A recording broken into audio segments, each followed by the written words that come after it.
ચર્ચા કરીશું। નિશાંત રાવલ કોંગ્રેસના નેતા, દીપક જોશી ભારતીય જનતા પક્ષના નેતા। નિશાંતભાઈ, આપ આપનો પક્ષ મૂકી દો। અત્યાર સુધી હું કહેતો હતો કે મજબૂત કાનૂન બનવો જોઈએ, કાનૂન બનવો જોઈએ। હવે કાનૂન આવી રહ્યો છે, આપ શું માનો છો? કાનૂન એક હથિયાર છે। હવે સવાલ એ છે કે હથિયારનો ઉપયોગ કેવી રીતે કરવામાં આવે છે અને કેવો વ્યક્તિ ઉપયોગ કરે છે અને કોના ઉપર ઉપયોગ કરે છે અને કેટલો જોરદાર રીતે કરે છે એ પણ હકીકત છે। પણ શરૂઆત તો થઈ ને નિશાંતભાઈ?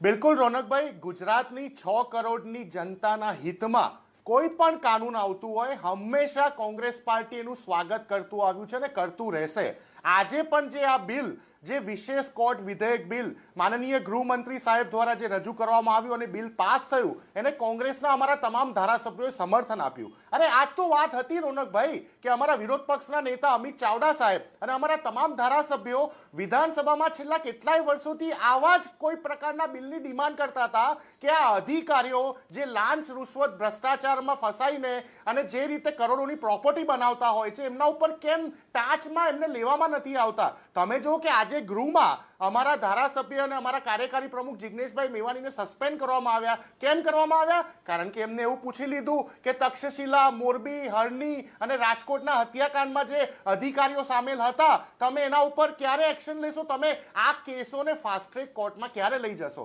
આ જે બિલ છે એના બે મુખ્ય પાસા છે રોનકભાઈ। પહેલું પાસું કે જે પણ વ્યક્તિ આમાં બુટલેગર હોય કે ભ્રષ્ટ અધિકારી હોય કે દેશદ્રોહ કે રાષ્ટ્રદ્રોહ કરવાવાળો વ્યક્તિ હોય એની 1 કરોડથી વધુની પ્રોપર્ટીઓને જપ્ત કરવામાં આવે અને એનો કેસ ફાસ્ટ ટ્રેક કોર્ટમાં ચલાવવામાં આવે અને 1 વર્ષમાં ટ્રાયલને પૂર્ણ કરવામાં આવે। તો પછી મને એ નથી સમજાતું કે તથ્ય પટેલ જેવો એક વ્યક્તિ જે 9 લોકોને ગુજરાતમાં પોતાની કારના માધ્યમ દ્વારા કચરી નાખતો હોય, 1 વર્ષની અંદર એને બેલ મળી જતી હોય, શું આપણા માટે આ શરમજનક ઘટના નથી? કેમ એનો કેસ ફાસ્ટ ટ્રેક કોર્ટમાં નથી ચાલ્યો? એ પણ એક સૌથી મોટો ક્વેશ્ચન મિનિટ પૂરતા રોકું નિશાંતભાઈ, એક સેકન્ડ પૂરતા રોકું, કરેક્શન કરી દઉં।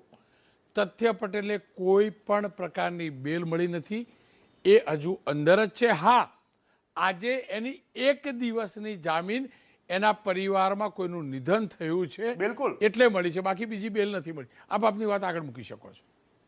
બિલકુલ રોનકભાઈ, 1 દિવસ માટે પણ એ જેલના સળિયાની બહાર આવે છે 1 વર્ષ પછી, એ પણ આપણી માટે મોટી વાત છે કારણ કે એનો કેસ હજી પણ ફાસ્ટ ટ્રેક કોર્ટમાં નથી ચાલ્યો। મુખ્ય મુદ્દો અમારા માટે એ છે। બીજો મુખ્ય મુદ્દો કે હર્ષભાઈ સંઘવીએ આ બિલ રજૂ કર્યું, ખૂબ જ સારી વાત છે, અમે સ્વાગત કરીએ છીએ, અમે એપ્રિશિએટ કરીએ છીએ, એમને સમજી વિચારીને જ કર્યું હશે। પરંતુ આજે તમે જુઓ કે માનનીય અમારા પ્રદેશ પ્રમુખ શક્તિસિંહ ગોહિલ સાહેબ જે પોતે સાંસદ પણ છે, એમને સંસદમાં સવાલ ઉઠાવેલો કે ગુજરાતમાં હાઈકોર્ટમાં કેટલી જગ્યાઓ વેકેન્ટ? સરકારે સ્વીકાર્યું, કેન્દ્ર સરકારે, કે ગુજરાત હાઈકોર્ટ પાસે 45% જજોની ખોટ છે, 23 જગ્યાઓ ખાલી છે। તો લોઅર કોર્ટમાં કેવી હાલત હશે એ પણ વિચારવા લાયક બાબતો છે। આજે ગુજરાતમાં 19 લાખ કેસો પેન્ડિંગ છે, 1.65 લાખ કેસો એવા કે જે 10 વર્ષથી પેન્ડિંગ છે। તો 1 વર્ષની અંદર આ અધિકારીઓ, ભ્રષ્ટ અધિકારીઓને કેવી રીતે એમનો કેસ નિપટાવીને એમને જેલના સળિયાની પાછળ પરમેનન્ટ ધોરણ ઉપર મૂકવામાં આવશે? આ સૌથી મોટો ક્વેશ્ચન માર્ક। એનાથી એક સ્ટેપ આગળ જાઓ રોનકભાઈ, તમે બોલ્યા કે બુટલેગરો, જીએસટીના કૌભાંડીઓ, જાહેર સેવકો એટલે કે અધિકારીઓ,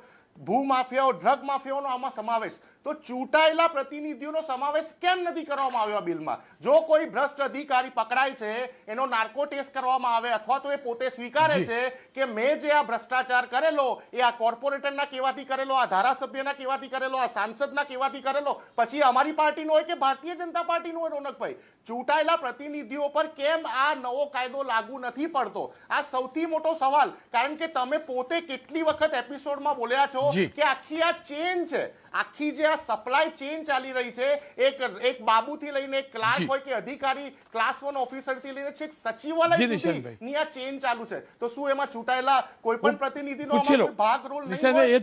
આ બિલનું ઇમ્પ્લિમેન્ટેશન સરકાર કેવી રીતે કરવાની છે, સૌથી મોટો વિષય છે।